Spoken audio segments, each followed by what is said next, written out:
তুই ফিসে দিয়া ফিট তোর কপালে বেড়া, তুই এটা বেড়া অসভ্য বেড়া, এটা কি মাইক আনছ? এটা মাইকের জাতো না। কেন? যেটা মাকসাদ এটা হচ্ছে না, ঠিক কিনা বলেন? এই জন্য 365 দিনে কোনো দিন ফজরের নামাজ পড়ো নাই, মনে রাখো হাইওয়ান, তুই মানুষ না, মানুষের জাত না বেটা, তুই বেটা, তুই মানুষ না, মানুষের জাত না বেটা, তুই মানুষের জাত না, তুই জানোয়ার না তো জানোয়ার কেডা বেটা, তুই চতুষ্পদ জন্তু না তো জন্তুটাকে, তুই হাইওয়ান না তো হাইওয়ানটাকে বেটা। তোরে তো আল্লাহ বানাইছিল ইবাদতের জন্য, হয়তো ওই কামটাই যে তো তোরে দিয়ে হয় না, তুই কিসের মানুষের জাত? 10 মিনিট পরে যদি হয় এটার প্রতি এই আচরণ যে মাইকের জাত না, 365 দিনও তুমি কি এর মানুষের জাত? না ফরমান, 365 দিন কি খামখেয়ালি কথা? একদিন 2 দিন? একটা বছর নামাজ পড়ে না কেমনে? 6 মাস কোনোদিন ফজরের নামাজ পড়ে না কেমনে? আল্লাহর কসম, এটা আমার কাছে পৃথিবীর, আমারে যদি কেউ জিজ্ঞেস করে, আমি বলছিও বহুদিন, পৃথিবীতে সবচেয়ে আশ্চর্য বস্তু কি? আমার কাছে মনে হয় এইটাই পৃথিবীতে সবচেয়ে আশ্চর্য বস্তু আমার কাছে। মুসলমানের বাচ্চা কেমনে 365 দিন লাগাতার নামাজ পড়ে না 5 ওয়াক্ত? এই জানোয়ার কেমনে মানুষ হইল? আমার এইটা বুঝা আমার কাছে পৃথিবীর সবচেয়ে আশ্চর্য জিনিস মনে হয় আমার দৃষ্টিতে। এটাই হলো পৃথিবীর সবচেয়ে অবাক করা বিষয়। এটা কেডা? এরে মানুষ বলবে কোন যুক্তিতে? মানুষকে তো আল্লাহ তাআলা বানাইছেন সেজদার জন্য। এই কপাল বানানোই হয়েছে সেজদার জন্য, বাতের জন্য না। এই কপাল বানাইছিলেনই সেজদার জন্য। সেজদার শব্দের অর্থই কি আরবিতে আছে? সেজদা কাকে বলে? ওয়াদউল জাবহাতি আলাল আরদ। আলেমদেরকে জিজ্ঞেস করে সেজদা কাকে বলে? জমিনের মধ্যে কপাল রাখা, এটারে সেজদা বলে। জমিনের মধ্যে কি রাখা? তাহলে কপাল আল্লাহ বানাইছেনই সেজদার জন্য, সেজদার জন্য, বাতের জন্য না, দুনিয়াবি বিষয়ের জন্য, দুনিয়াবি বিষয়ের জন্য। দুনিয়ার খাদ্য খাবার বন্ধু আল্লাহ তাআলা এমনিই খাওয়ায়, এমনিই খাওয়ায়। দুনিয়ার খাবার, পেশাব পায়খানা, ঘুম, যৌন চাহিদা, এগুলো আল্লাহ তাআলা কুত্তারও পূরণ করে। কুত্তাও খায়, কুত্তাও ঘুমায়, কুত্তাও পেশাব পায়খানা করে, কুত্তারও যৌন চাহিদা পূরণ হয়। এজন্য কুকুরেরও বাচ্চা কাচ্চা হয় না? তাহলে এরই নাম যদি জীবন হয়, তাহলে ওই জানোয়ারের সাথে তফাৎ কি? মানুষ মানে তাকে বলে যে ভাত খায়, মানুষ তাকে বলে যে ঘুম যায়, তো জানোয়ার ঘুমায় না? জানোয়ার পেশাব পায়খানা করে না? তো তাইলে হে আর মানুষের তফাৎ কি? তাহলে তফাৎ ভিন্ন কিছু। ভাত মাছ চাল ডাল আহার নিদ্রা, এর নাম মানুষ না বন্ধু, এ তো জানোয়ারেরও আছে। তাহলে মানুষ আলাদা কি? যে গোলামি করে, যে সেজদা করে, যে মালিক চেনে, যে আখেরাত চেনে, যে গন্তব্য চেনে, তাকে মানুষ বলে। তাকে মানুষ বলে। আমি আসলাম কোত্থেকে, আমি যাব কোথায়, আমারে পাঠাইলো কে? এই সুন্দর আসমান ও জমিন, এই কায়নাত দিয়ে যিনি আমাকে লালন পালন করছেন, তিনি আমার কাছে কিছুই চান না? কি দোস্ত, কি পড়লা? প্রিয় ভাই বলো, কি পড়লা? কি গোড়ার ঘাস কাটলা? আল্লাহ চেনো না? এক ওয়াক্ত নামাজ পড়তে মন চায় না, তোমার মতো ছাগল পড়লা কি? আরে হাইওয়ান, কি পড়লা? বাংলা, অঙ্ক, ইংরেজি, পদার্থ জীববিজ্ঞান ছাড়াও পৃথিবী চলতো, ভাত খাইতে পারতা। মূর্খ মানুষে যেমনি ভাত খায়, মূর্খ ব কলম নাম দস্তখত করতে জানে না, এমন মানুষও দুনিয়া ভোগ করে, করে না? তাইলে দুনিয়া তো এগুলো ছাড়াও ভোগ করা যায়, কিন্তু আখেরাত তো কোরআন ছাড়া, সেজদা ছাড়া বন্ধু এক ঢোক পানিও মিলবে না। বাংলা, অঙ্ক, ইংরেজি ছাড়াও দুনিয়া মিলে, কিন্তু কোরআন ছাড়া আখেরাত মিলে না। মিলে? বলেন, ইনসাফের কথা বলেন। আমি নিষেধ করি না পড়তে, জেনারেল পড়া নিষেধ না, খোদার কসম নিষেধ করি নাই। আমরা জেনারেল পড়ালেখা করছি। আমি প্রতিদিনই বলি, আমি কুমিল্লা ভিক্টোরিয়া কলেজ থেকে মাস্টার্স পাস করছি। 1998 সালে এসএসসি দাখিল পাস করছি সায়েন্স বিজ্ঞান বিভাগ থেকে। সমগ্র বাংলাদেশে ফার্স্ট হয়েছে, 1 নাম্বার সারা বাংলাদেশে। আজকের যিনি প্রধান অতিথি উনি আমার কলিজার টুকরা উস্তাদ আল্লামা হারুন আল মাদানী। আমার মতো অসংখ্য অগণিত ছাত্র সারা পৃথিবীব্যাপী যার পবিত্র হাতে এলেম শিখছে, তিনি আমাদের সেই প্রিয় উস্তাদ আল্লামা হারুন আল মাদানী। আমার জিন্দিগির প্রথম পড়ালেখা, জীবনে প্রথম স্কুল প্রাইমারি পাশ করে সর্বপ্রথম মাদ্রাসার পড়া শুরু করছি টুমচুর মাদ্রাসা, জীবনের প্রথম। এখানে আমি এখন আমার পুরো মনে নাই, কিন্তু আমার খুব আজকে মনে হয়েছে এতটুকু। এইখানে আমার একজন প্রিয় বন্ধুর বাড়ি, নোয়াখালী ইসলামিয়া মাদ্রাসার এখন শিক্ষক মাওলানা মাহফুজ ভাই, ওর বাড়ি খুব সম্ভব এখানে সয়ানি। ওনার আব্বা কারামতি আর প্রিন্সিপাল ছিলেন, ইন্তেকাল করছিলেন। হুজুরের নাম হলো জি মাওলানা আব্দুর রউফ সাহেব। এই ওনার ছেলে, বড় ছেলে মাওলানা মাহফুজ, চিনেন না? ও আমার বন্ধু, আমরা একসাথে টুমচুর মাদ্রাসায় আমরা একসাথে ফাজিল পাস করছি। ওনার বাড়ি মনে হয় এখানেই কোথাও। আমি ছোটবেলায় ছাত্র জীবনে একবার আসছিলাম ওর সাথে, এটা মনে আছে এখন। আমাদের ডাক্তার আবুল বাশার সাহেবের বাড়িও এদিকে খুব সম্ভব, জিদ্দা থাকে যে জিদ্দা, জি সৌদি আরব থাকেন উনি আজকে বহু বছর যাবত। তো এই জন্য বললাম বাপ, আমরা আপনাদের কাছে অনুরোধ করছি, ছেলেরা নওজোয়ান ভালোবাসা আসছো, তোমরা আল্লাহর জন্য আসছো, আল্লাহর কোরআন শুনতে আসছো। তোমাদের কাছে প্রিয় বন্ধু এই হই হুল্লুর কইরা ঠেলাঠেলি করে আসলা, আবার নিজের মতো করে চলে গেলা। একজন হুজুর আমি আসছিলাম একটু বক্তব্য দিতে, 2-4টা শব্দ শুনে চলে গেলা। দোস্ত, আমার জিন্দগিটা যেন এমন না হয়। প্রিয় বন্ধু, তাইলে আসার কোনো অর্থ নাই। তোমরা সেজদা দিও, নামাজ পড়ো। তোমরা যারা আজকের সারাদিনে 5 ওয়াক্ত নামাজ পড়ো নাই, কেমনে দাঁড়াইবা আল্লাহর সামনে? কোরআন শরীফে আছে, আল্লাহ তাআলা বলেন ফাকাইফা তাত্তাকুনা ইন কাফারতুম ইয়াওমান ইয়াজআলুল বিলদানা শিবা। আল্লাহ তাআলা বলে, বান্দা, ছেলেরা, বাপ, বাবারা সবাই শুনেন, আল্লাহ বলে, আমার বান্দা, এই যে তুমি প্রতিনিয়ত নাফরমানি করছো আমি আল্লাহর, সেদিন আখেরাতে হাসরের মাঠে তুমি কেমনে বাঁচবা? যেই দিনের পেরেশানি, একদিনে হাসরের ময়দানের পেরেশানি, কষ্ট, যন্ত্রণা, দুঃখ একদিনে, খোদার কসম আল্লাহ বলে, কোলের বাচ্চা বুড়া হয়ে যাবে, কোলের বাচ্চা বুড়া হবে। কোরআন শরীফের আয়াত, সূরা মুজাম্মিলের আয়াত। ফাকাইফা তাত্তাকুন ইন কাফারতুম ইয়াওমান ইয়াজআলুল বিলদানা শিবা। বান্দা, করছোটা কি বান্দা? আল্লাহ যেন কাছে নিয়ে বলতে, এই আনিস, করছোটা কি? কতদিন হয় ফজরের নামাজ পড়ো না? আরে করছোটা কি? কেমনে উলঙ্গ ছবি দেখতেছ? আমি আল্লাহ তো দেখতেছি বান্দা, আমি আছি তো বান্দা, আমি তো ঘুমাই নাই। তোর মা না ঘুমাইছে, তোর বাবা ঘুমাইছে, এলাকাবাসী না ঘুমাইছে? অন্ধকার রাতে সারা রাত যে উলঙ্গ ছবি দেখছো, নাচ গান দেখছো, হায় হায়, আমি তো জেগে আছি বান্দা, আমি তো দেখতেছি বান্দা, আমি ছাড়বো না বান্দা। তুমি আমার দুনিয়ার রহমান নাম দেখছো, কিন্তু আমার কিন্তু 99টা নাম, আরো নাম আছে। তুমি আমার একটা নামে না শুনছো, রহমান রাহিম, কিন্তু আমি যে জব্বার, আমি যে কাহার, এটা কি শোনো নাই? আমার জব্বার নামের তর্জমা শোনো, আমার কাহার নামের অর্থ শোনো। হাসরের ময়দান আমি দেখাবো। ফায়াউমা ইদিল্লা ইউআযযিবু আযাবাহু আহাদ। আল্লাহ বলে, বান্দা নাফরমান, মনে রেখো, হাসরের দিন আমি আল্লাহর চাইতে ভয়ানক আযাব তুমি বেঈমান রে আর কেউ দিবে না। আমার শাস্তি বড় ভয়ানক হবে। আল্লাহ নিজে যেখানে ঘোষণা দিছে, সেখানে অবস্থাটা কি হবে?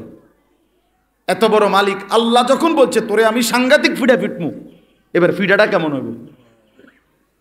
কথা বোঝেন নাই?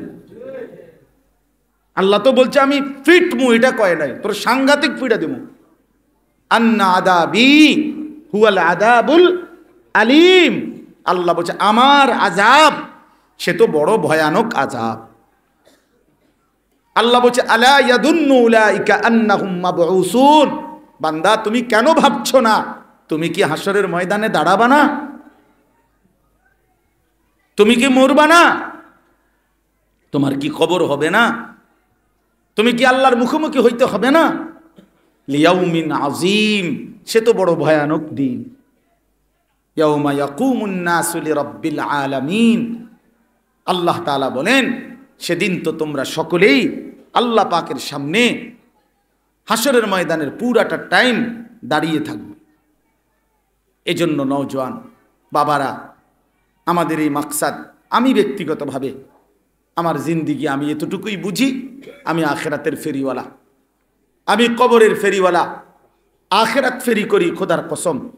কেউ যদি বলে হুজুরদের কাছে আসমানের উপরে আর মাটির নিচের কথা ছাড়া আর কথা নাই, আমার কাছে আর নাই ভাই, আমি এদ্দুর লইয়াই আইছি, আমার পুঁজি এদ্দুর, আপনি কি করবেন, আমার নাই, আমি করতে কারণ আমার কাছে এত বালা কথা নাই।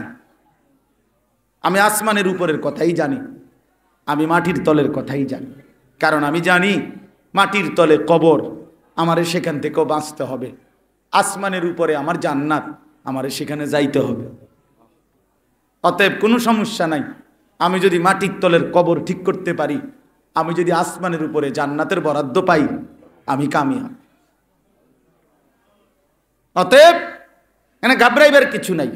হুজুররা জানে কি, ওই আমনে যেদ্দুর ভাবছেন এদ্দুরে জানে, অসুবিধা কি? মনে করেন আপনি যেদ্দুর মনে করছেন এদ্দুরে জানি, মনে করেন আমি 25 গ্রাম জানি, আপনি 1000 গ্রাম জানেন, ওই এদ্দুরে। আপনি দেখবেন হাসরের ময়দানে, দেখবেন কোরআন শরীফে আছে ইন্নাল্লাযীনা আজরামু কানু মিনাল্লাযীনা আমানু ইয়াদহাকুন। আল্লাহ বলে আজকে নাফরমান দুনিয়ায় ইমানদার নেককার বান্দাদেরকে দেখে হাসে। আমি আল্লাহ ওয়াদা দিলাম ফালইয়াউমাল্লাযীনা আমানু মিনাল কুফফারি ইয়াদহাকুন, সেদিন হাসরের মাঠে আমার ইমানদার বান্দা বেঈমানদেরকে দেখে হাসবে। আজ নাফরমান তোমরা হাসো, অচিরেই আমার ইমানদার বান্দা হাসবে। হাসবে, তুমি যারে ব্যঙ্গ করেছিলে, বিদ্রুপ করেছিলে, সেই হাসবে, আর তুমি কাঁদবে, তুমি কাঁদবে। ওয়াকালু লাউ কুন্না নাসমাউ আও নাকিলু মা কুন্না ফি আসহাবিস সাঈর।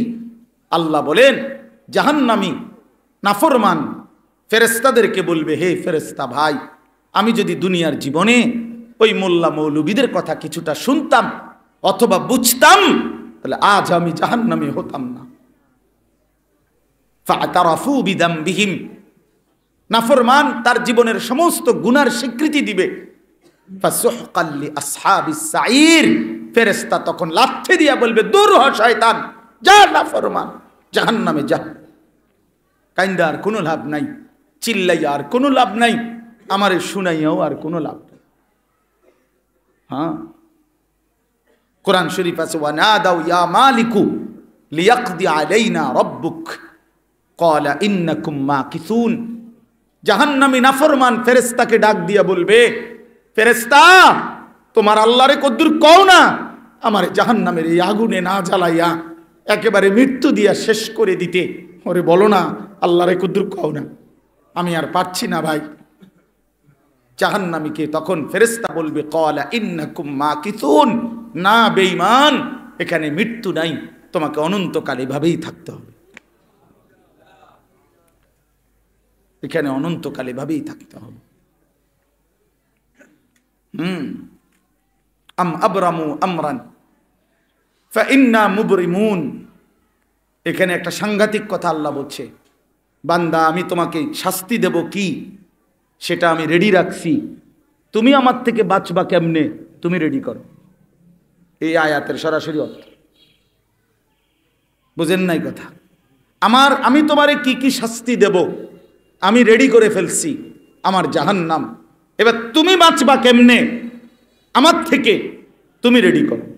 আল্লাহ চ্যালেঞ্জ ঘোষণা দিচ্ছে, বান্দা ঠিক আছে লড়াই করছো আমার লগে, ঠিক আছে করো, করো বান্দা।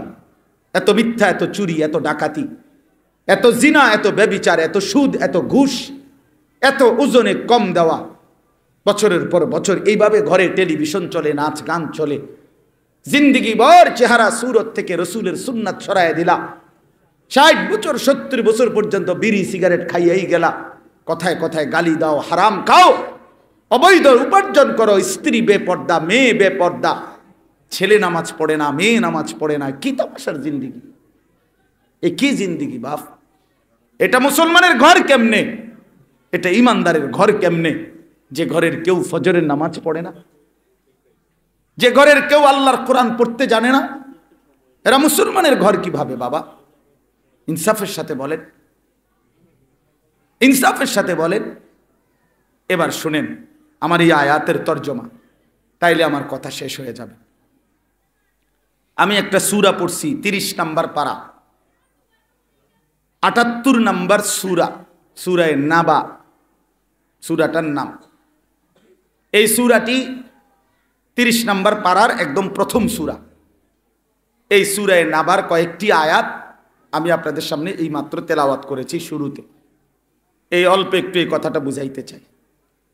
আমাদের যারা অভিভাবক আছেন তাদেরকেও বলি, কিশোর তরুণ নওজোয়ান ভাই তোমাদেরকেও বলি, একটা মৌলিক কথা মনে রাখতে হবে, কোনো জাতি, কোনো ঘর, কোনো সম্প্রদায়, কোনো ফ্যামিলি দীর্ঘদিন যাবত একটা লম্বা সময় যদি আখেরাত পরকাল ভুলে যায়, মৃত্যু পরবর্তী জিন্দিগি ভুলে যায়, বাদ দিয়ে দেয়, একটা সময়ে এদেরই একটা জেনারেশন আইসা টোটালি আখেরাতটা আর বুঝতেই পারে না।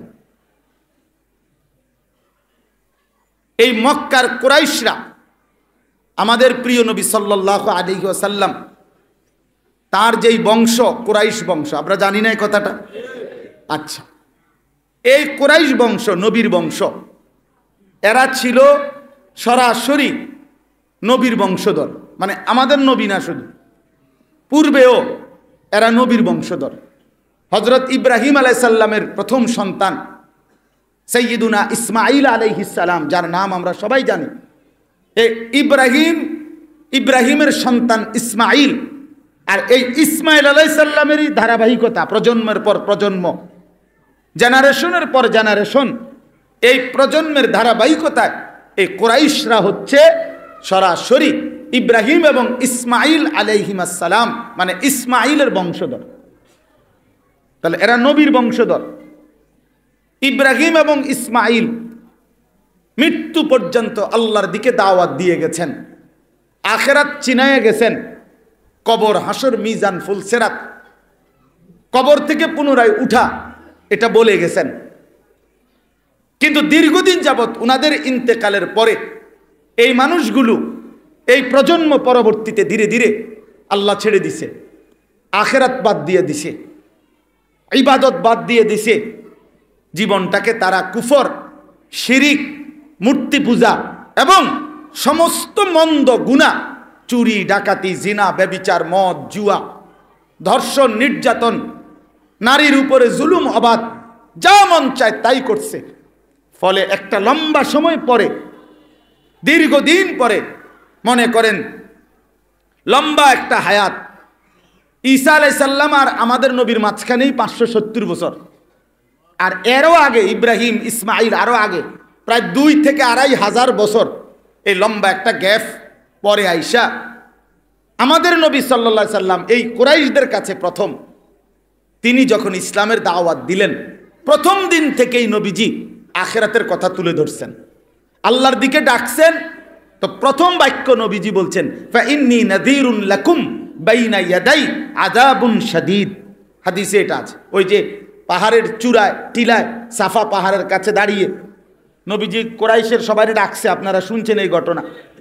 সবাইরে ডেকে বলছে যে আমি যদি বলি পাহাড়ের ওই পারে শত্রু বাহিনী তোমাদের উপরে আক্রমণ করার জন্য রেডি, তোমরা আকুনতুম তুসাদ্দিকুনি, তোমরা আমার এই কথাটাকে সত্য মনে করবা? তখন তারা বলছে যে মুহাম্মদ, আল্লাহর কসম, আমরা কখনোই তোমাকে মিথ্যাবাদী পাই নাই, কখনোই তুমি মিথ্যা বলো নাই, অবশ্যই তোমার কথা আমরা সত্য মনে করি। তখন নবীজি তাদেরকে প্রথম দাওয়াত দিতে গিয়ে এই কথাটা বলছে, ইন্নী নাদিরুন লাকুম, আমি তোমাদেরকে ভয় দেখাচ্ছি, বাইনা ইয়াদাই আযাবুন শাদীদ, তোমরা যে কুফর শিরিকের মধ্যে লিপ্ত, আল্লাহর অবাধ্যতা আর নাফরমানির মধ্যে লিপ্ত, তোমাদের জন্য হাসরের ময়দানে অত্যন্ত ভয়ানক আযাব অপেক্ষা করছে। আর এর থেকে বাঁচার জন্য কুলু লা ইলাহা ইল্লাল্লাহ, তোমরা লা ইলাহা ইল্লাল্লাহ পড়ো, কালেমা গ্রহণ করো, তুফলিহুন, তাহলে তোমরা সফল হবে, কামিয়াব হবে। প্রিয় ভাই, একটু কথাটা বুঝতে শেখেন। তো এই প্রথম যেদিন, সেদিনই নবীজি আখেরাত পরকাল তুলে ধরছে তাদের সামনে। নবীজির জীবনে নিয়ম হলো মানুষকে আখেরাত পরকালের অনুভূতি দ্বারাই মানুষের জিন্দিগি বদলানো যায়, অন্য কোনো মাধ্যমে। আপনি পুলিশ, র্যাব, বিজিবির কথা আরো সুন্দর করিয়া গুছাইয়া তাদের আইন কানুন শাস্তি এডি আপনি কইয়া চান, বিচার আইন কানুন, কারো চোখ দিয়া পানি আসবে না। কিন্তু আপনি কবর, হাসর, আখেরাত, জাহান্নামের আযাবের কথা বলতে থাকেন, একটা পর্যায়ে পাথর দিলের চোখেও পানি আসবে। একটু পরে হইল, আধা ঘন্টা হোক, 10 ঘন্টা হোক, একটা সময় তার লজ্জিত একটা ভাব আসবে, মাথাটা নুয়ে যাবে, আফসুস একটু হইলেও আসবে, আহা আমি কি করছি। তাইলে পরকালের অনুভূতি, আখেরাতের অনুভূতি, আল্লাহর সামনে দাঁড়াবার অনুভূতি, কবরের ভয়, জাহান্নামের ভয়, জান্নাতের আশা, হাসরের ময়দানের বিভীষিকাময় পরিস্থিতি, এইটা ছাড়া মানুষের জীবনের কাঙ্ক্ষিত পরিবর্তন, মানুষকে সুন্দর বানানো, উত্তম বানানো, অপরাধ থেকে মুক্ত করার অন্য কোনো কার্যকর মাধ্যম নাই। নাই নাই অন্য মাধ্যম দিয়ে আইন কানুনের এগুলো মানুষ কিছুক্ষণ দৈম্যা যায়, কিন্তু এরপরে আরেকটা সাইড খোঁজে, ফাঁক খোঁজে, এদিক দিয়ে বুঝছে হইতো না, তো এবার আরেক লাইন খুঁজে, আর কোন লাইন দিয়া দুর্নীতিটা করা যাবে। কথা বুঝছেন? ফখরুদ্দিন সরকারের আমলে আমার মনে আছে, একবার আমি আমার পরিচিত একজনরে দেখবার জন্য গেছি, কারাগারে গেছে উনি। তো কোর্টের হাজিরার দিন, ওই দিন আসামিরে দেখা যায়, কথা বলা যায় একটু কাছের থেকে। তো আমার সাথের একজন আমার সাথে বলছে, হুজুর আপনি চলেন, আপনার লগে একটু কথা বলো। আমার পরিচিত মানুষ উনি, কয় যে 200 টাকা দিলেই ওরা দেখা করতে দেয়। তো উনি দিছে হেরে 200 টাকা দেওয়ার পরে ওই কইতেছে, কয় না 1000 টাকা দিতে। তো হে বলতেছে যে সব সময় তো শুনছি মিয়া 200 টাকা করে দিলে আপনারা দেখা করতে দেন, আজকে কেন 1000 টাকা চাচ্ছেন? কয় এখন রিস্ক বেশি। এখন ওই যে আর্মি ধরে ওই সময়ের কথা বলতেছি আর কি। আরে ফখরুদ্দিনের কথা মনে নাই আপনাদের? ওই সময়ের কথা। তো কয় যে এখন রিস্ক বেশি। তো আমি বললাম, ভাই রিস্ক বেশি হলে তো টাকা না নেওয়ার কথা, আপনি দিয়ে আরো 800 টাকা বাড়াইয়া দিচ্ছেন। কহা হুজুর রিস্ক বেশি দেখা টাকা বাড়াইয়া নেই, ধরা খাইলে তো বিপদ বড়। তার মানে মানুষ আসলে দুনিয়ার এই সমস্ত বিষয়ে মানুষ ফাঁক খোঁজে, ভিন্ন পলিসি করে, অপরাধের ভিন্ন সাইড খোঁজে, কাঙ্ক্ষিত ফিরে না।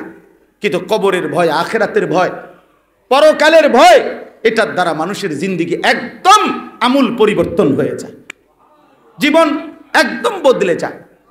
এই জন্য কোরআনুল কারীমে মানুষের পরিবর্তনের জন্য সবচেয়ে কার্যকর যেই মাধ্যমটা কোরআনে ব্যবহার করছে সেটা হলো আখেরাত। বারবার বারবার বারবার আল্লাহ তাআলা কোরআনুল কারীমের মধ্যে আখেরাতকে তুলে ধরছে। বান্দা আমি দুনিয়া রাখবো না, কবর হবে, আখেরাত হবে, হাসরের মাঠ হবে, এক বিচারের মাঠ হবে, তোমার জিন্দিগির বিন্দু বিন্দু হিসাব হবে, তোমাকে জাহান্নামের আযাব ভোগ করতে হবে, কবরের আযাব ভোগ করতে হবে। এই কথাগুলো আল্লাহ এবং তার রাসূল বারবার বলছে, বারবার। আর এতেই সাহাবায়ে কেরামের জিন্দিগি বদলাইছে। একটা সময় তারা এমন হইছে যে আখেরাতকে চোখের সামনে রাইখাই মৃত্যু পর্যন্ত জিন্দিগি চালাইছে। তো আমার বলার উদ্দেশ্য হলো যে নবীজি যখন এই 40 বছর বয়সে মানুষদেরকে আখেরাতের কথা বলা শুরু করলেন, এই কুরাইশরা, এই মক্কাবাসী, এরা নবীর বংশধর, এদের পূর্বপুরুষ ছিল ইসমাইল, এদের পূর্বপুরুষ হলেন ইব্রাহিম আলাইহিস সালাম। তাহলে এরা তো আখেরাত পরকাল না চিনার কথা না, না বুঝার কথা না, কিন্তু খোদার কসম কোরআন শরীফে বারবার এই কথাটা আছে যে এই কুরাইশরা, এই কাফেররা নবীজি বলার পরে রীতিমতো তারা আসমান থেকে পড়ছে। তারা অবাক যে মুহাম্মদ এটা কি কও, আখিরাত কেমনে হবে, কবর থেকে কেমনে উঠাবে আমাদেরকে মাটির সাথে মিশা, আইদা বিতনা ওয়া কুন্না তুরাবান ওয়া ইযামান ইন্না লামাদিনুন। আরে মুহাম্মদ বলো কি, আমরা মাটির সাথে মিশে যাব, হাড্ডি চূর্ণ বিচূর্ণ হয়ে মাটির সাথে পাউডার হয়ে যাবে, কোথাকার মাটি কোথায় উড়ে যাবে, সেইখান থেকে আমাদেরকে আবার পুনরায় হাসরের ময়দান আবার কোথাও উঠাবে, এটা কিভাবে সম্ভব? আল্লাহ রাসূল সাল্লাল্লাহু আলাইহি সাল্লাম 23টা বছর এই মক্কার কাফেররা, কুরাইশরা, বেঈমানরা এটা নিয়ে তর্ক করে গেছে। এরা বুঝে না, এটা বুঝতেই চাচ্ছে না, এদের মাথাতে এটা ঢোকে না। পাউডারের মতো উড়াইয়া দিলাম, তোমার আল্লাহ এটা কেমনে ফিরে আনবো? এই যে মানে বলার উদ্দেশ্য হইল এরা কোনোভাবে এটা বুঝতেছে না, এরা বুঝতেছে না। এই সূরার প্রথমে আল্লাহ তাআলা এই কথাটাই বলছে যে যেদিন থেকে নবীজি আখিরাতের কথা বলতেছেন, কবরের কথা বলে, হাসরের কথা বলে, মিজান ফুলসিরাতের কথা বলে, জান্নাত জাহান্নামের কথা বলতেছেন, এই মহা সংবাদ যে এই পৃথিবী একদিন শেষ হয়ে যাবে, এই গোটা কায়নাত চূর্ণ বিচূর্ণ হয়ে যাবে, এটা তো কি আশ্চর্য কথা, এটা কত বড় খবর যে আসমান ভেঙে যাবে, চাঁদ সূরজ ভেঙে যাবে, তারকারাজি খসে পড়বে, পাহাড়গুলো তুলার মতো উঠতে থাকবে, সাগর নদীর পানি শুকায়া যাবে, মাটি রেজা রেজা পাউডার পাউডার হয়ে যাবে। এই কথাগুলো রীতিমতো অবাক করা কথা না? কথা বলেন না? এরা তখন এই মক্কাবাসী যেখানেই বসতো, এরপরে নবীজি বলার পর থেকে ওইখানে বইয়েই কথা এটাই শুরু করতো, কিও হেতে কি কয়, হেতে এটা কয়টা কি, মুহাম্মদ এটা কি বলে, এটা কিভাবে সম্ভব? কেউ কয় হইতেও পারে, কেউ কয় আরে দূর, কেউ মানে এই নিয়েই তাদের মধ্যে ব্যাপক তর্ক বিতর্ক চলতেছিল। তো আল্লাহ তাআলা বলেন আম্মা ইয়াতাসাআলুন, বন্ধু তারা কি বিষয়ে পরস্পর একে অপরকে জিজ্ঞাসা করতেছে, আনিন নাবাইল আযীম, সেই মহা সংবাদ আখিরাতের বিষয়ে না, আল্লাযী হুম ফীহি মুখতালিফুন, যে বিষয়ে তারা প্রতিনিয়ত নিজেদের মধ্যে তর্ক বিতর্ক করছে। আল্লাহ বলেন শুনায়া দেন, 2 বার বললাম আমি বন্ধু, ওদেরকে বলে দেন কাল্লা সায়ালামুন সুম্মা কাল্লা সায়ালামুন, সাবধান বান্দা, ভুল করো না, নিশ্চিত আমি আল্লাহ বলতেছি তোমরা আখিরাত জানতে পারবা, তোমরা পরকাল বুঝতে পারবা, তোমরা এই 2 চোখে আখিরাত দেখবা, কবরও দেখবা, হাসরের মাঠও দেখবা, জাহান্নামও দেখবা, জান্নাতও দেখবা, মিজানও দেখবা, ফুলসিরাতও দেখবা, সুম্মা কাল্লা সায়ালামুন, আবারও বলছি তোমরা জানতে পারবা। কোরআনের অন্য জায়গায় আল্লাহ বলছে লাতারাবুন্নাল জাহিম, তোমরা 2 চোখে জাহান্নামকে দেখবা। কোরআনের অন্য জায়গায় আল্লাহ বলছে ওয়াজিআ ইয়াউমাইদিন বিজাহান্নাম, হাসরের ময়দানে ফেরেশতারা টাইনা শিকল দিয়া বাইদা জাহান্নামকে তোমাদের সামনে আইনা হাজির করবে, 2 চোখে তোমরা জাহান্নাম দেখবা।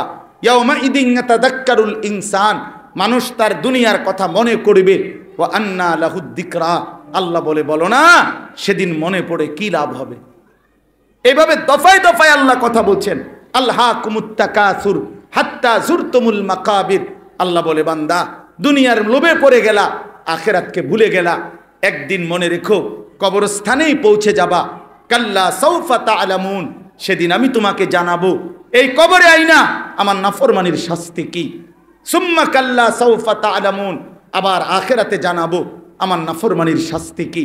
কোরআন শরীফে আল্লাহ বলছেন আউলা লাকা ফাআউলা সুম্মা আউলা লাকা ফাআউলা, নাফরমান বান্দা মনে রেখো 4 বার তোমারে আমি শাস্তি দেব, একবার জান কবজের সময়, একবার কবরে, আরেকবার হাসরের মাঠে, আরেকবার জাহান্নামে। প্রতিটি পাপের জন্য বেঈমান 4 বার আমি তোরে যন্ত্রণা দেব, আযাব দেব। একবার তোর জান কবজের সময়, নাফরমান আজরাইল মালাকুল মউত, নবীজি বলছে নাফরমানের জান কবজের সময় এই কলিজার ভিতর থেকে রূহটা মালাকুল মউত আজরাইল একটা টান দিয়া ছিঁড়ে ফেলবে, এরপরে কণ্ঠনালীর মধ্যে আটকায়া যাবে রূহটা। কাল্লা ইযা বালাগাতিত তারাকি ফালাউলা ইযা বালাগাতিল হুলকুম, এভাবে আটকাইয়া গেলে এরপরে আজরাইল খপ করে ধরে, নবী বলছে টাইনা সিরা টুকরা টুকরা করে রুহুটা বের করে আনবে। নির্মম মৃত্যু হবে, কবরে আযাব হবে, আখিরাতে আযাব হবে, আখিরাতের আযাব হবে। অতএব প্রিয় বাপ আমার, বন্ধু আমার, আল্লাহ তাআলা এটা বলছেন বান্দা। এবার দেখেন এই শেষ কথাটা আল্লাহ বলে, বান্দা একটু দেখো বান্দা, এই জমিন আমি কি বিছাই নাই? কে বিছাইছেন? ওয়াল জিবালা আওতাদা, ওই পাহাড়গুলোকে খুঁটির মতো, পেরেগের মতো আমি কি বসাই নাই? ওয়া খালাকনাকুম আজওয়াজা, তোমাদেরকে জোড়ায় জোড়ায় নারী পুরুষ আমি আল্লাহ কি সৃষ্টি করি নাই? ওয়া জাআলনা নাওমাকুম সুবাতা, সারা দিনের কর্মক্লান্ত শরীর নিয়ে তোমরা যখন ঘুমাও, তোমাদের সেই ঘুম তো আমিই বানিয়েছি ক্লান্তি দূরকারী হিসাবে, এটা কি আমি বানাই নাই? ওয়া জাআলনাল লাইলা লিবাসা, সারা দিনের আলোকিত পৃথিবীটাকে অন্ধকারের চাদর দিয়ে আমি আল্লাহ তাআলা কি রাত্রি বানাই নাই? ওয়া জাআলনান নাহারা মাআশা, আবার তোমাদের উপার্জনের জন্য, কর্মের জন্য, কামাই রোজগারি করার জন্য আমি কি দিনকে বানাই নাই? তো আল্লাহ বলেন তো আমি বানাইছি। ওয়া বানাইনা ফাওকাকুম সাবআন শিদাদা, মাথার উপরে 7টা মজবুত আসমান আমি বানিয়েছি। ওয়া জাআলনা সিরাজাম ওয়াহাজা, একটি আলোকিত সূর্য আমি বানিয়েছি। ওয়া আনজালনা মিনাল মুসিরাতি মাআন সাজ্জাজা, মেঘের খণ্ড থেকে অঝোর ধারায় বৃষ্টি আমি নাজিল করছি। লিনুখরিজা বিহি হাব্বান ওয়া নাবাতা ওয়া জান্নাতিন আলফাফা, এবং জমিন থেকে খাদ্য, শস্য, বীজ, উদ্ভিদ, ঘন বাগান, ফলের বাগান, ফুলের বাগান, ফসলের বাগান, এ তো আমি বানাচ্ছি। তাহলে চারিদিকের এই পৃথিবীর প্রতিনিয়ত যদি আমি আল্লাহ তাআলা সব কিছু করতে পারছি, তো আমি আল্লাহ কবর, হাসর, আখিরাত, মিজান, ফুলসিরাত, হাসরের ময়দান এটা করতে পারবো না কেন? কথা বলেন না, পারবে কিনা বলেন না, পারবে কিনা বলেন। কোরআন শরীফে আছে, আল্লাহ বলে বালা কাদিরিনা আলা আন নুসাওয়িয়া বানানা, বান্দা শুধু পারবো না আমি, বরং দুনিয়ার জমিনে তোমাদের প্রত্যেকটা মানুষকে তোমাদের আঙ্গুলের ভিতরে যে রেখা, ওই যে আমরা যে ফিঙ্গার দেই মেশিনে, আমরা ফিঙ্গার দেই না, আলাদা আলাদা ফিঙ্গার, মানে ভিতরের রেখা আলাদা আলাদা, এই জন্য একজনের ফিঙ্গার আরেকজনের সাথে কি হয় না, মিলে না। এ আল্লাহ বলেন তোমাদের দুনিয়ার জমিনে প্রথম জন থেকে শেষ পর্যন্ত প্রত্যেকটা মানুষের আঙ্গুলের ভিতরের যে রেখাগুলো আমি দিয়েছিলাম দুনিয়ায়, যেটা খোদার কসম আল্লাহ বলে হাসরের ময়দানে আমি আল্লাহ হুবহু ওই প্রথমবারের দুনিয়ার আঙ্গুলের রেখাগুলো পর্যন্ত ওইটাই মিলাইয়া দেব। আঙ্গুলের রেখাগুলোও বদলাবে না, চেহারাও বদলাবে না, হাতও বদলাবে না, গঠনও বদলাবে না, রঙও বদলাবে না, এলাকাও বদলাবে না, মাতৃভাষাও বদলাবে না, কিছুই বদলাবে না। পুরা জিন্দেগি হুবহু আমি আল্লাহ ফেরত আনব, হুবহু। অতএব প্রিয় ভাই আমার, দোস্ত আমার, বন্ধু আমার, আখিরাতকে ভুলে গেলে জীবনের কোনো অর্থ থাকে না। এই জন্য আমার শেষ কথা, আমার হুজুর চলে আসছেন, আমার শেষ কথা হলে এই কথাটা আমি কেন বলছি, এই তোমাদের ছেলেদেরকে আগে বলি, বাপ তোমাদের কাছে আমার বিনীত অনুরোধ, বাবা দীর্ঘদিন যাবৎ তোমরা যদি আল্লাহকে ভুলে যাও, হতে পারে তোমার হাতে একটা প্রজন্ম এমন আসবে, তুমি আল্লাহ চাহে তো আগামী দিনে তোমরা আজকে যারা 17, 18, 20 বছরের ছেলে, আল্লাহ দয়া করলে হায়াত দিলে ইনশাআল্লাহ তোমরাও বিবাহ শাদী করবা, তোমাদেরও সন্তান হবে ভাইয়া। তা আমার অনুরোধ করো প্রিয় ভাই আমার, তোমাদের কাছে বলি, তোমরাই যদি আজকে দিন রাত 24 ঘন্টা মোবাইলে, নারীতে, ছবিতে ব্যস্ত থাকো, তোমার কপালে যদি সেজদা না জমে, তুমি যদি আখিরাতকে এভাবে ভুলে যাও, তো তোমার পরবর্তী 30 বছর পরের জেনারেশন সে তো আখিরাত চিনবে না, সে তো আল্লাহ চিনবে না। আল্লাহর কসম আমি নিজের চোখে দেখছি, একবার এক লোক জানাজার নামাজ পড়ছি, আমি একটু পরে গেছি, জানাজার নামাজের আগে একজন ইমাম সাহেব কবরের আযাবের কথা একটু সময় বলছে, 5-6 মিনিট বা 2-4 মিনিট। ওই ভদ্রলোক ঢাকার থেকে আসছে, রাখবেন এই বাংলাদেশে বলছে, আমি চোখে দেখছি, ওই বেঈমান রে আমি চোখে দেখছি। সে বলতেছে আমরা বোকা বানাচ্ছি আপনাদেরকে কবরের কথা বলে, মানে আমরা ভাতের অভাবে আপনাদের কাছে আখেরাতের নামে মিথ্যা বলছি নাকি? আমরা কপালে ভাত নাই, হ্যাঁ? তাইলে এই জন্য বাপ এই অনুরোধ করলাম, আখেরাত ভুলে গেলে জীবনের কোনো অর্থ থাকে না, পরকাল ভুলে গেলে জিন্দিগির কোনো অর্থ থাকে না। আপনাদের বাবাদেরকেও বলি শেষ কথা, আপনারাও আপনাদের সন্তানদেরকে দিন শেখান, আখেরাত চিনান। বাপ, কোনো বাবা যদি ছেলেটাকে আল্লাহর কোরআন থেকে বঞ্চিত করলেন, খোদার কসম আপনি কিছুই দিয়ে গেলেন না,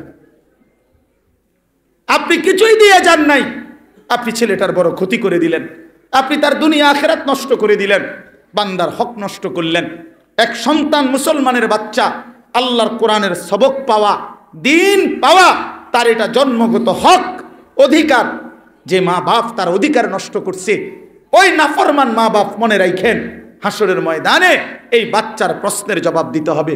এই বাচ্চা জিজ্ঞেস করবে আল্লাহর সামনে, আল্লাহ আমার বাপ মাকে জিজ্ঞেস করেন, ওরা আমাকে 6 বছর বয়সে আল্লাহর কোরআন থেকে বঞ্চিত করলো কেন, আমার সেজদা থেকে বঞ্চিত করলো কেন? আমি তো ছোটবেলায় চিনতাম না, আমি তো ছোটবেলায় জানতাম না। আমি একটু আগে আপনাদের কাছে বলছি, ছোট্টবেলায় স্কুলে, প্রাইমারি স্কুল পাশ করার পর আমি টুমচোর মাদ্রাসায় ইয়াজদাহুম 4র্থ শ্রেণীতে যখন ভর্তি হয়েছি, আমার আপন বড় ভাই আলহাজ হজরত মাওলানা মাহবুবুর রহমান আশরাফি হুজুরের ছাত্র, আমরা সব ভাই হুজুরের ছাত্র। তো ভাইয়া কোলে কইরা বাসের সিটে বসায় নাই, ছোট মানুষ ছিলাম আমি, ভাইয়া কোলে কইরা আইনা টুমচোর মাদ্রাসা, আমাগো বাড়ি হচ্ছে কুমিল্লা, সেখান থেকে আইনা দিয়ে গেছে টুমচোর মাদ্রাসায়। তো সেখান থেকে জীবনের পড়ালেখা শুরু।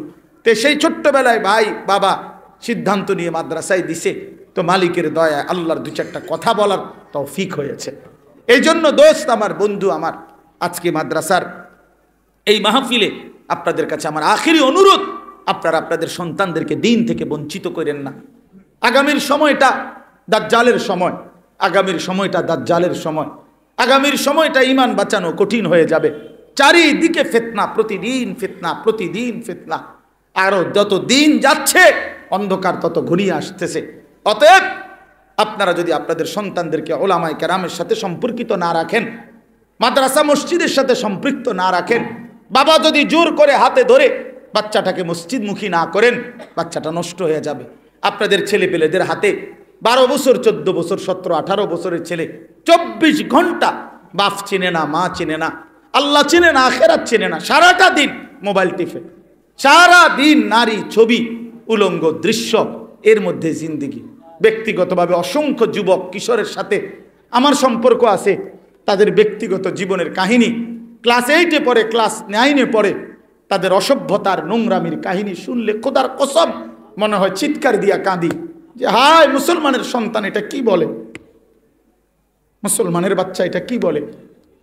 এই জন্য প্রিয় বন্ধু, আমি অনুরোধ করছি, নওজোয়ান তোমরা নষ্ট হইও না, তোমরা চরিত্রহীন হইও না। বাপ, এই মোবাইল তোমাগরে ধোকা দিছে, এগুলো থাকবে না, ফেসবুকও থাকবে না, ইউটিউবও থাকবে না। ফিতাওয়ালা ক্যাসেট ছিল, এখন নাই। সিডি ক্যাসেট ছিল, এখন নাই। ডাক টিকেটের, ডাক পিয়নের চিঠি ছিল প্রচলন, এগুলো নাই। টেলিগ্রাফ ছিল, এগুলো নাই। টিএনটির ওই ল্যান্ড ফোন, এগুলোর ব্যাপক ব্যবহার ছিল, এগুলো এখন আর চলে না। এরকম অসংখ্য প্রযুক্তি। আমার মাত্র 43 বছর শেষ হয়ে 44 বছর আমার বয়স এখন, আমার এই হায়াতে আমি এগুলো দেখছি, এগুলো এখন নাই। তাহলে আগামী 30 বছর পরে দেখবা এগুলোও নাই। এই তোমার ফেসবুকের আব্বাও থাকবে না, ইউটিউবের বাপও থাকবে না, কিন্তু তোমার আমল তোমার থেকে আর সরবে না। তোমার এই রাত দিনের গুনাহ, এটা তো তুমি হাসরের ময়দানে নিয়ে দাঁড়াইতে হবে। মোবাইলে না থাকবে না বন্ধু, ফেসবুকে না থাকবে না, তো তোমার জীবনে যেটা গুনাহ লাইগা গেছে, ফেরেশতা লিখে ফেলছে, এটা সরাইবা কেমনে? এটা সরাইবা কেমনে? যাদের এই হাতে ধরা যেই মোবাইলগুলো, এগুলো কষ্ট করে নামায় ফেলেন। ছেলেরা, নওজোয়ান, আমার অনুরোধ, এই হাতে ধরে রেকর্ড করবা না, এটা পকেটে নাও মোবাইলটা, অল্প একটু সময় আমাদের চোখের দিকে তাকায়া সরাসরি আল্লাহর কথা সামান্য কিছু আমরা শুনি। এটা আমার আদেশ। এটা যে শুনলা না, মানলা না, তো নওজোয়ান তুমি উঠে চলে গেলে ভালো। এজন্য দয়া করে আমি এটা আদেশ করলাম, আপনারাও ডানে বামে একজন আরেকজনের বুঝায় বইলেন, হালকাভাবে বলেন, কেউ যেন হাতে ধরে না রাখে মোবাইলটা। মূল বিষয় হলো মোবাইল হাতে ধরে রাখলে দিল জমে না, মানে কথা দিলে ঢোকে না, মোবাইলে ঢোকে। ফলে যে এটা ধরে রাখে তার নজর ফিকির থাকে মোবাইলটার প্রতি, মনোযোগ থাকে ওইটার প্রতি যে এটাতে উঠতেছে কিনা, বারবার নজর পড়ে ওইটার দিকে, তার ফিকিরে থাকে এটা। এই জন্য একবার ছোট করে, একবার বড় করে, একবার লারে আকপিস করে, মানে তার জেহেনের মধ্যে কাজ করে মোবাইলটা। তো মোবাইলে তো উঠলো ঠিক আছে, আওয়াজও সুন্দর হইল, সবই সুন্দর হইল, কিন্তু আমার জিন্দিগি সুন্দর হলো কিনা সেটা তো দেখার বিষয়। তাহলে একটি ওয়াজ মাহফিলের মাকসাদ প্রত্যেকের মোবাইলে নতুন একটি ওয়াজ উঠানো, এটাই তো এই তাফসিরুল কোরআন মাহফিলের মাকসাদ, ঠিক না?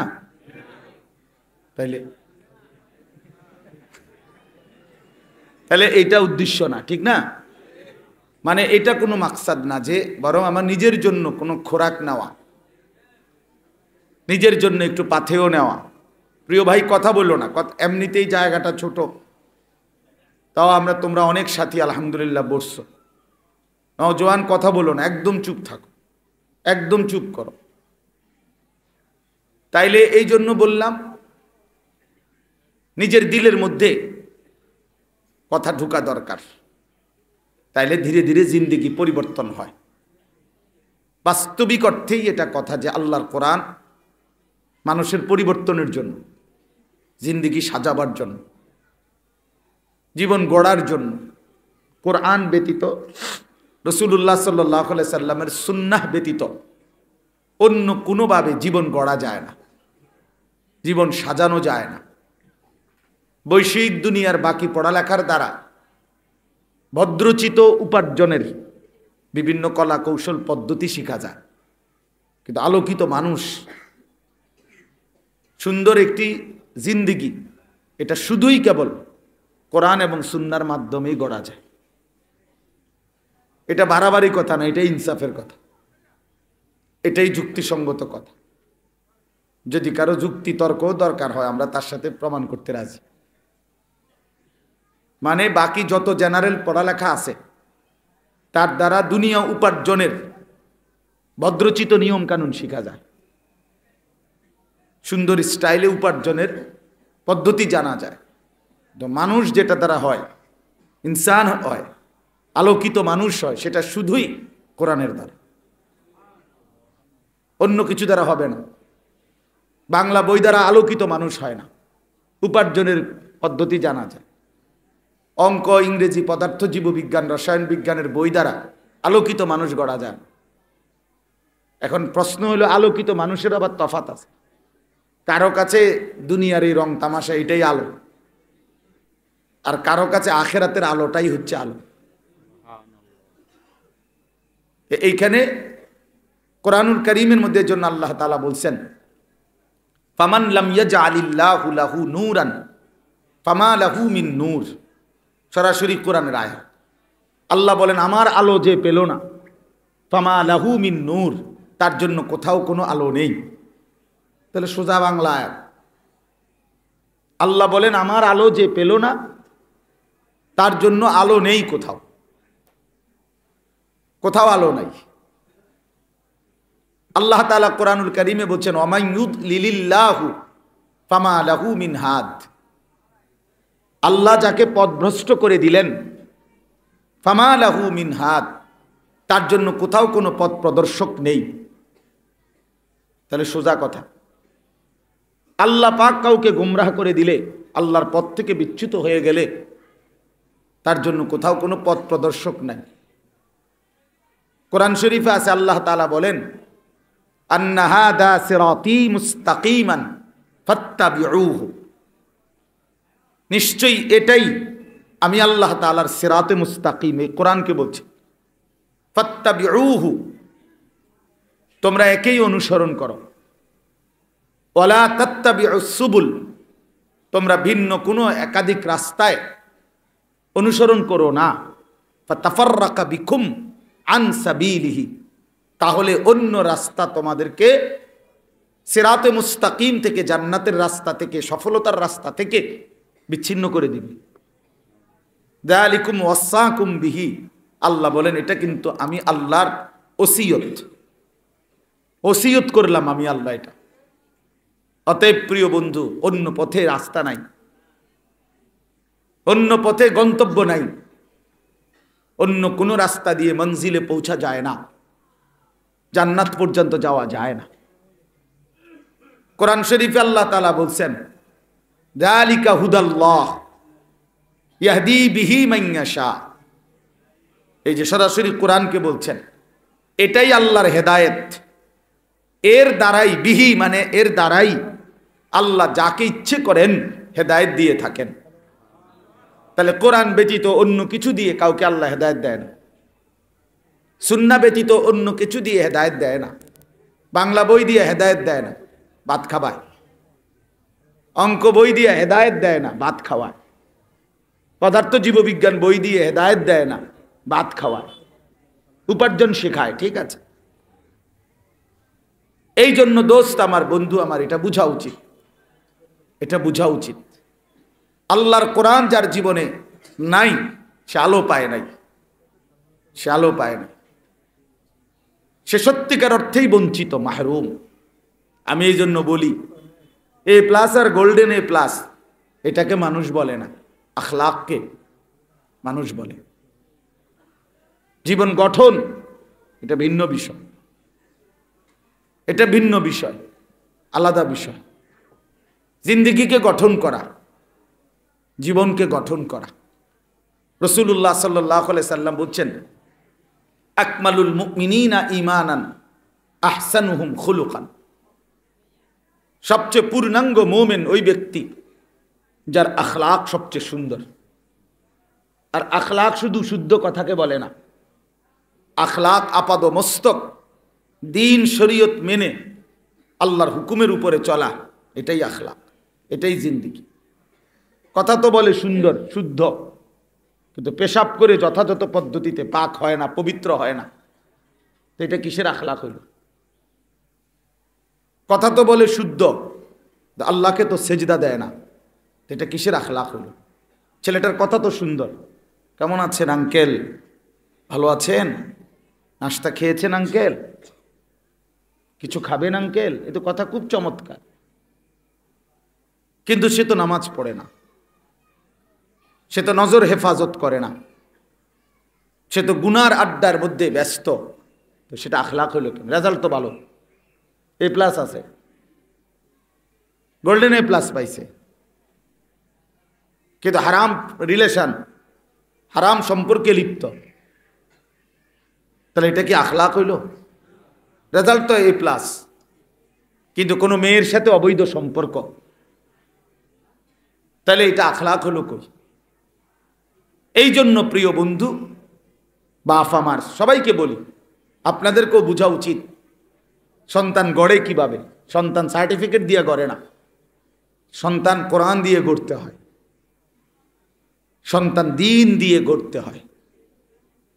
রাসূলুল্লাহ সাল্লাল্লাহু আলাইহি ওয়াসাল্লাম বলছেন মা নাহালা ওয়ালিদুন মিন ওয়ালাদিন মিন নুহলিন মিন আদাবিন হাসান, কোন পিতা মাতা তার সন্তানকে সবচেয়ে উত্তম যেই উপঢৌকন, হাদিয়া, গিফট করলো, নবীজি বলেন সেটা হলো আদাবুন হাসান, উত্তম আখলাক শিখালো।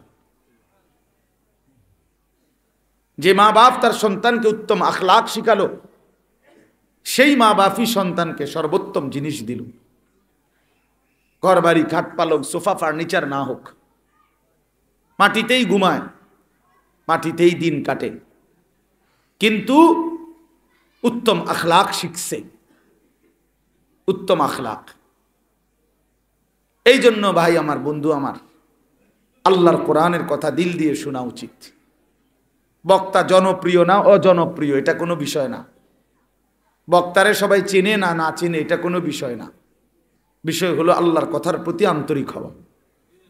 হোক আমার মসজিদের ইমাম, হোক আমার মহল্লার ইমাম, হোক উনারে কেউ চেনে না, সারা দেশ চিনে না, এটা কোনো জরুরি বিষয় না। সবাই চিনতে হবে এটা কোনো জরুরি না। কামিয়াবির জন্য সবাই চিনা এটা জরুরি না। সবাই চিনলে সফল, না চিনলে ব্যর্থ, এমন কোনো মূলনীতি কোরআন সুন্নাহর মধ্যে নাই। বোঝেন নাই? কোরআনুল কারীমের মধ্যে মোট 25 জন নবী রাসূলের নাম আছে। কয়জন? তো নবী রাসূল তো মোট 25 জন, তো বাকিদের নাম কই? 1,24,000 বা 2,24,000 নবী রাসূল। তো পৃথিবীর বাকি কিতাবগুলো খুঁজলে আরো শতখানিক নবীর নাম মিলাইতে কষ্ট হয়ে যাবে, নাইলে আরো 100 নবীর নাম পাওয়া যাবে, কষ্ট হয়ে যাবে, 100 মিলান যেত না। তো মনে করেন 100 নবীর নাম জানে সবাই, তো বাকি 1,24,000ও যদি হয় তাহলে 1,23,900 নবীর নাম পৃথিবীর কোনো কিতাবে নাই। তো ওনারা ব্যর্থ তো, তাইলে মতো আমরা যেহেতু চিনি না ওনারা কি এর সব, এই জন্য এটা জরুরি বিষয়। রাসূলুল্লাহ সাল্লাল্লাহু আলাইহি সাল্লাম বিদায় হজ্জের ভাষণ দিয়েছিলেন হজ্জের বছর, নিজের 10ম হিজরিতে ইন্তেকালের আগের বছর। তখন আরাফাতের ময়দানে নবীজির হজ্জের ভাষণে নবীজির সামনে ছিলেন 1.25 লক্ষ সাহাবী। কিন্তু পৃথিবীর কোনো কিতাবে, আসমানের নিচে জমিনের উপরে, গোটা পৃথিবীতে কোনো কিতাবে, সব কিতাব মিলাইয়াও 2-4-5 হাজার সাহাবীর নাম পাওয়া যাবে না, নাই। সর্বোচ্চ 313 জন সাহাবীর নাম, বদরি সাহাবী যারা বদরের যুদ্ধে অংশগ্রহণ করছে, উনাদের নাম একসাথে আছে। আর আরো কিছু হবে, তাহলে আরো 2-4-500-1000 সাহাবীর নাম নালে পাইলাম, একেবারে 5000 সাহাবীর নাম পাইলাম, আরই নাই তো 10,000 সাহাবীর নাম খুঁজা পাইলাম। তো বাকি 1,15,000 সাহাবী যারা হজ্জের মধ্যে ছিল, আর সাহাবীরা তো সবাই হজে গেছে না, বুড়া বাচ্চা থাকতে পারে, বাচ্চা থাকতে পারে, মহিলা থাকতে পারে, বাড়ি ঘরে হে বসে তাকে কাঁচ আইয়া সবাই গেছে কেনা, তাইলে ওরাও তো আছে। তাহলে এই বিপুল সংখ্যক সাহাবীদের নাম যে পৃথিবীতে নাই, তো ওনারা ব্যর্থ, আমরা যে জানি না ওনাদের নাম। এই জন্য প্রিয় বন্ধু, এটা বোঝা উচিত, দোস্ত আমার, এটা বোঝা উচিত যে আল্লাহর কথার প্রতি মনোযোগী হওয়া। আল্লাহ তাআলার ইচ্ছা এটা, আল্লাহ কখনো কাউকে 10,000 মানুষের সামনে বলার সুযোগ দিছে, কাউকে 10 জনের সামনে বলার সুযোগ দিছে। খোদার কসম, দুইটাই আল্লাহ তাআলার দেওয়া তৌফিক। আমি আনিসুর রহমান, তো কখনো আমি 50 জন 10 জন মানুষের সামনেও ভরপুর বয়ান করছি, 4 ঘন্টা বয়ান করছি, 12 জন 14 জন মানুষ। কি হয়েছে? সেই সময় আমি ব্যর্থ ছিলাম নাকি? এখন একটু শ্রোতা বাড়ছে, এটা খুব সফল হয়ে গেছি নাকি? দোস্ত আমার, এটা বোঝা উচিত। সফলতা কিংবা ব্যর্থতা সংখ্যার উপরে না, আল্লাহ তাআলার গ্রহণ করার উপর। ফামান যুহজিহা আনিন নার ওয়া উদখিলাল জান্নাতা ফাকাদ ফাজা। সরাসরি কোরআনের আয়াত, সবাই বুঝেন। নিয়মতান্ত্রিক, গতানুগতিক প্রতি বছর করতে হয় একটা মাহফিল, এই জন্যই শুধু যেন মাহফিল না হয়। ইন্তেজামওয়ালাদের কাছেও আমার বিনীত অনুরোধ, আয়োজকদের কাছেও, যে বাপ এটা ফিকির রাখবেন, উম্মতের পরিবর্তন হচ্ছে কিনা। রুগী তো 14 দিন পরে ডাক্তার নিচে লিখে দেয়, 14 দিন পরে দেখা করবেন, 21 দিন পরে দেখা করবেন, 1 মাস পরে দেখা করবেন। পরবর্তীতে তো আবার রুগীর হালাত ডাক্তার সাহেব খেয়াল করে, পরিবর্তন আছে কিনা, তাহলে ওষুধ চেঞ্জ করে, নতুন ওষুধ দেয়। তাহলে আমাদের লক্ষ্য করা উচিত আমার শ্রোতার হালাত কি, আমার মহল্লার হালাত কি। বছরের পর বছর ওয়াজ হলো, কিন্তু উম্মতের কোনো নড়াচড়া নাই, তাহলে কি লাভ হলো ভাই? এক এক সময় এক একজন জনপ্রিয়, যে এবার কে মাঠে জনপ্রিয় তারে আনো, মানুষ হোক, শুধু মানুষ হোক, বুট বাদাম চটপটি খানা দানা একটা হই হুল্লুর হইল, একটা উড়াদুরা তুফান তাফান হইল, লোক হইছে, একটা হুলুস্থুল গেছে, হুঁশা ছিল না বেটা মাহফিলটার মধ্যে, সে একটা কারবার গেছে, এই শেষ। এটাই মাহফিল বলে? ছেলেরা আমি মাহফিলে আসার জন্য একজন রাহাবার আসতে কইছি মোটর সাইকেল দিয়ে পথ দেখাবার, হেরা গেছে মনে 50 জন। প্রতি মোটর সাইকেলে 2 জন করে হলে তাহলে 100 জন। আমি ড্রাইভারের বলছি তুমি সর্বোচ্চ গতিতে চালাও। হেরা বাতাসের মতো আইও আমার লগে পায় নাই, বেচারা রাগ হয়ে গেছে। আমি তারে এক চাইতে বড় ধমক দিছি, আমি তো তোমারে আসতে বলি নাই, তোমার ঘরে কোনো দিনও বলি নাই কাউরি। আমার চোখে দেখা এই মোটর সাইকেলের এই শোডাউন দিতে গিয়ে আমার সামনে ছেলে আরেকটা মোটর সাইকেলের বাড়ি খাইয়া দাঁত 2টা বা 3টা দাঁত পড়ে গেছে। তো এতে আমার কি ফায়দা হলো, কি অর্জন হইল বলেন? এই জন্য বললাম, শুধু মহড়া, শুধু প্রদর্শনী, শুধু লৌকিকতা, এটা যেন না হয়, এটা যেন না হয়। কোরআন শরীফে আছে নবীরা মানুষকে আল্লাহর দিকে ডাকতেন। নবীদের চাইতে দরদ নিয়া, ফিকির নিয়ে মানুষকে আল্লাহর দিকে আর কেউ ডাকছেন নবীদের চাইতে বেশি? না। সেই নবীরা বলতেন, কোরআন শরীফে স্পষ্ট আছে, ওমা আনা মিনাল মুতাকাল্লিফিন, হে জনগণ আমি আসলে তাকাল্লুফ, লৌকিকতা গ্রহণকারীদের অন্তর্ভুক্ত নই। আমি শুধু এই কারণে আসি নাই যে 2 ইঞ্চি হাত উঠাবেন, তারপর সাথে সাথে নামায় দিবেন, কোর্টের দিকে নজর রাখবেন, টুপির দিকে নজর রাখবেন, প্রত্যেক মাহফিলে জামা বদলাবেন, কোট বদলাবেন, সিস্টেম বদলাবেন, স্টাইল বদলাবেন, না। এই তাকাল্লুফ এটা মাকসাদ না। মাকসাদ আল্লাহর বান্দার কলিজার মধ্যে ছুঁয়ে দেওয়া, দিল ছুঁয়ে দেওয়া, তার পরিবর্তনের ফিকির করা। ইন উরিদু ইল্লাল ইসলাহা মাসতাতাতু, কোরআন শরীফে আছে সমস্ত নবীরা মানুষদেরকে আল্লাহর দিকে দাওয়াত দিতেন। খোদার কসম ভাই শোনো, বাবারাও শুনেন, সমস্ত নবীরা মানুষকে বলতেন, হে আমার জাতি, তোমাদেরকে যে আল্লাহর পথে ডাকতেছি, উদ্দেশ্য কি, মাকসাদ কি? এই কোরআন স্পষ্ট বলছে। নবীরা বলতেন, আল্লাহর কসম, ইন উরিদু ইল্লাল ইসলাহা, অন্য কোনো উদ্দেশ্য নাই, শুধুই তোমাদের আমার সাধ্যের সবটুকু দিয়ে উম্মত তোমাদের সংশোধন চাই, সংশোধন চাই, সংশোধন চাই। এটা কোরআন শরীফের আয়াত।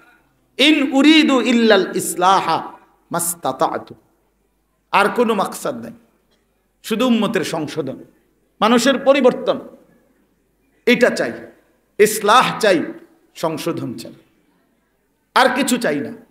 এইটা ফিকির করতেন, এইটা ফিকির করতেন। 950 বছর নূহ আলাইহিস সালাম মানুষকে আল্লাহর দিকে ডাক দিছেন। আল্লাহর কসম কিতাবে আছে, ইমাম ইবনুল কাইয়িম রাহমাতুল্লাহর কিতাবে আমরা পড়ছি, হাজার হাজার বার ওনার কওম মারতে মারতে রক্তাক্ত করে উনি বেহুশ হয়ে যাইতেন। তখন 4 জনে ধরাধরি করে ময়লার স্তূপের মধ্যে রক্তাক্ত নূহ নবীকে ফেলে দিয়ে আসতেন। রক্তাক্ত অবস্থায় ময়লার স্তূপের থেকে যখন ওনার হুঁশ আসতো, সর্বপ্রথম চোখ মেলেই উনি চোখ, চেহারা, কপাল থেকে রক্ত মুইছাই 2 হাত তুলতেন আর আল্লাহকে বলতেন, আল্লাহুম্মা গফির লি কওমি ফাইন্নাহুম লা ইয়ালামুন। আল্লামা ইবনুল কাইয়িম বলেন, এই বাক্যটি সব নবীরাই পড়েছেন যে আল্লাহ আমার জাতিকে মাফ করে দেন, ওরা বুঝে নাই, আমি আবার বলবো, আবার যাব, আবার তাদের দুয়ারে দুয়ারে আখিরাতের ফেরি করব। কবি ইধার কবি উধার, কবি জমি पर कभी আরশ पर कभी दर बदर।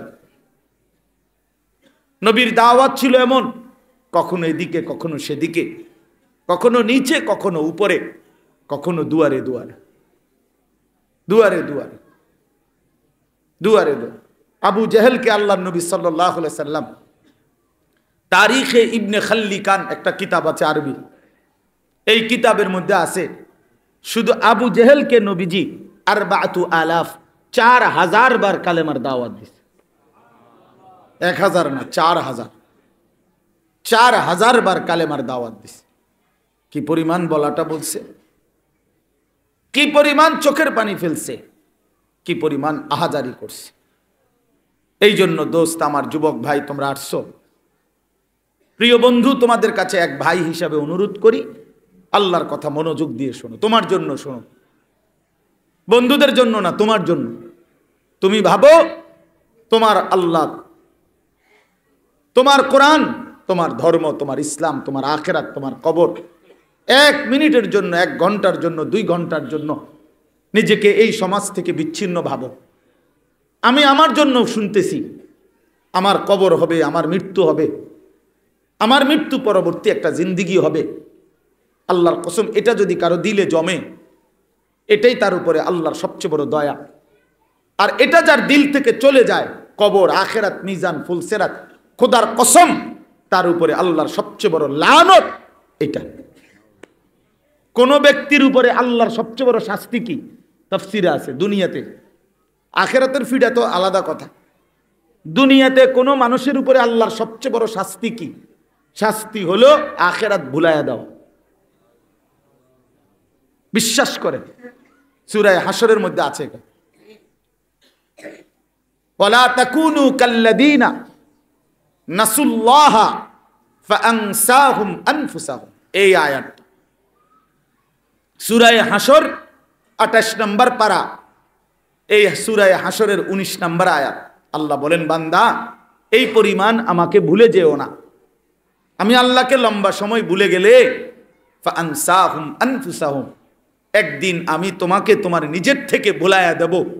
কি ভুলাইয়া দেব? তোমার আখিরাত ভুলাইয়া দেব, তোমার কবর ভুলাইয়া দেব, তোমার মৃত্যু পরবর্তী জিন্দেগি, তুমি যে হাশরের ময়দানে দাঁড়াবা, এটা ভুলাইয়া দেব। আর কোনো দিন মনে পড়বে না। 365 দিন, 1 বছরে কোনো দিন ফজরের নামাজ পড়লা না বান্দা, হতে পারে একদিন আমি আল্লাহ নারাজ হয়ে টোটালি আখিরাত ভুলাইয়া দেব। 30 বছর মিথ্যা বলতেছ, 30 বছর সুদ খাইতেছ, 30 বছর ওজনে কম দিতেছ, প্রতিদিন নাচ গান টেলিভিশনে নর্তকীর ছবি দেখছ, যুবক সারা রাত উলঙ্গ ছবি দেখো, মা আর বোন দিনভর বছরের পর বছর বেপর্দা চলে, হতে পারে খোদার গজব পড়ছে তোর উপরে। এই জন্য আর কোনো দিন তোরে আখিরাত মনে করায় না। নাইলে মুসলমানের ঘরে জন্ম নিলে, আল্লাহ চিনলে এতদিন নাফরমানি করতে পারে না। মুসলমান 365 দিন, 365 দিন, 1 বছর টানা মুসলমান আল্লাহকে ভুলে থাকতে পারে না। একটা বছর কোনোদিন ফজরের নামাজ পড়ো নাই, তুমি কেমন আল্লাহরে ভুললা? প্রতিদিন তুমি নারী দেখো, ছবি দেখো, নাচ দেখো, তুমি আল্লাহকে কেমন ভুললা? প্রতিদিন যে ব্যবসায়ী ওজনে কম দেয়, সে মালিককে কেমন ভুলাটা ভুলছে? কোনদিন যে 5 ওয়াক্ত নামাজ পড়ে না, সে আল্লাহকে কেমন ভুলছে? বলেন। মূল কথা হলো তার উপরে খোদার লানত পড়ছে। এই জন্য সরাসরি কোরআনে আছে, ইবলিস আল্লাহকে হুকুমে সেজদা দেয় নাই। আল্লাহ তাআলা এই একটি সেজদা না দেওয়ার কারণে তারে 3টা অভিশাপ দিছে। 1 নাম্বার বলছে, ইবলিস আজকের থেকে তুই শয়তান। এজন্য যে সেজদা দেয় না সে শয়তান। 2, ইবলিস ফখরুজ ফা ইন্নাকা রাজিম, তুই বের হ আমার দরবার থেকে, তুই অভিশপ্ত, রাজিম। এজন্য যে সেজদা দেয় না সে রাজিম, অভিশপ্ত। 3 নাম্বার আল্লাহ বলছে, ওয়া ইন্না আলাইকা লানাতা ইলা ইয়াউমিদ্দিন। এই বেনামাজি যুবক শোনো, আল্লাহ বলছে ইবলিস তুই সেজদা দিলি না, তো আজকে থেকে নিয়ে কিয়ামত দিবস পর্যন্ত তোর উপরে আমি আল্লাহর লানত, আল্লাহর লানত, আল্লাহর লানত, আল্লাহর লানত, তোর রূপে খোদার গজব, খোদার গজব, খোদার গজব তোর। এজন্য বেঈমান মনে রাখিস, সুখ মিলবে না। এ বেড়িয়ে চাইবা হারা জীবন, নর্তকীয়ে দেখবা, উলঙ্গ ছবি দেখবা, আর এই চুলে ফিরাইবা, পৃথিবীর কোনো কামে লাগবে না।